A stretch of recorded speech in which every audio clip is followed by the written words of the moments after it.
Hello, good afternoon. Lang tulog na lang, Christmas na. So, previous video ko, na-flex ko na sa inyo na mabenta nung the past few days yung mga candies ko. So, naubusan ako ng mga candies and chocolate. So, for today's video, i-flex ko sa inyo yung nahakot ko last December 18. So, ito is worth of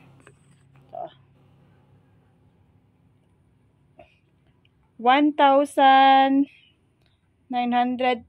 pesos. So, para naman mabuhay at magkakulay ang tindahan, kailangan natin itong mga items na to para makaakit tayo ng ating mga batang tomer. Kung ano-ano ang mga to, yun yung i-flex ko. Yun yung i-flex ko for today's afternoon. Samahan niyo ulit ako, si Mama Ed, sa aking pag-unbox ng aking mga paninda bago mag-Pasko. So, tara, let's go! Umpisahan na natin. Next is ito. Bumili ako nito, long mallows. So, si long mallows ko is, ang bentahan ko ng long mallows dito sa tindahan is 6 pesos. 6 pesos si long mallows. And ang puhunan niya is 110. 110 siya. And meron siyang lamang 24 pieces. So, kapag 24 pieces si mallows, ayan, 24 times 6, magiging 144. So, sa isang ganito, isang pack ng malo, mayroon tayong kita na 44 pesos. Next item na binili ko is Sanrio. Yes, bumili ako ng Sanrio and ako na rin yung nagre-repack. Babili yung Sanrio. Ang ginagawa ko guys is binebenta ko siya pang 5 pesos. So, ang punan nitong Sanrio na to is half kilo na siya and 120 pesos yung puhunan. Dito is kapag tayo mismo nagre-repack, mas malaki yung tubo, nagiging kalahati yung tubo natin sa puhunan. So, maganda mga kasari na huwag tayong tamarin, tayo na yung mag-repack ng ating mga paninda para mas malaki yung tubo. Then next, si Snowbird. So, magkano na ba si Snowbird mga sis? Pa-comment down ako below kung magkano nyo tinitinda si Snowbird natin. So, si Snowbird natin, ang puhunan niya is 95 pesos and meron siyang lamang 100 pieces. So, dito sa tindahan, binibenta ko na siya 3-5. Yes, 3-5 na siya. Then, next, mabili to.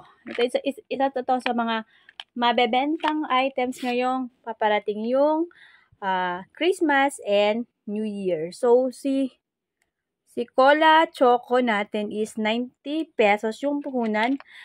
Ang laman nito is, saan na yung laman?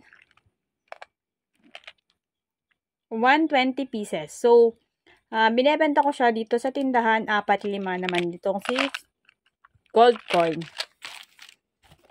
Then next, bumili din ako ng lighter.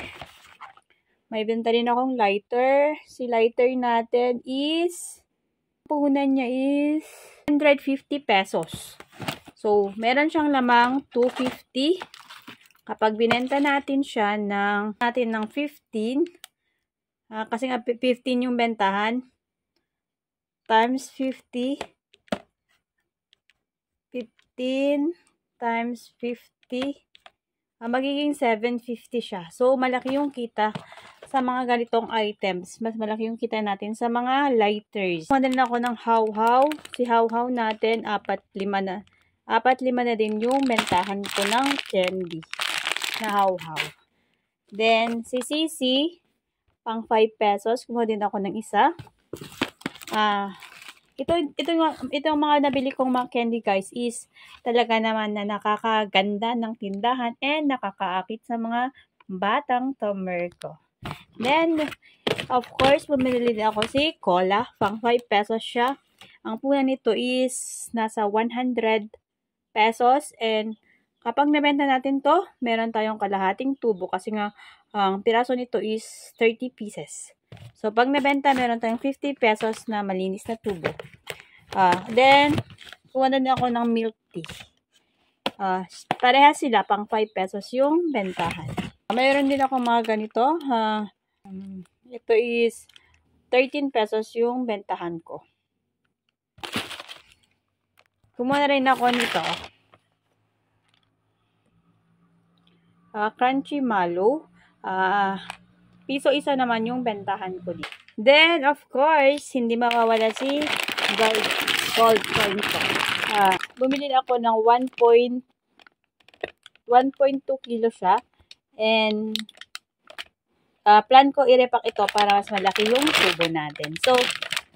So yan yung mga nahakot ko na magbibigay kulay sa ating tindahan. Happy na naman yung mga batang farmer natin. And pag may mga item tayong ganito is nagiging mas masaya ang ating tindahan kasi nga pabalik-balik yung ating mga batang farmer. Ang sisi ko dyan, pwede kayong magtinda rin ng mga ganitong item para naman sa ganon is makatulong ito para lumaki yung benta natin. So, happy selling everyone! God bless us all!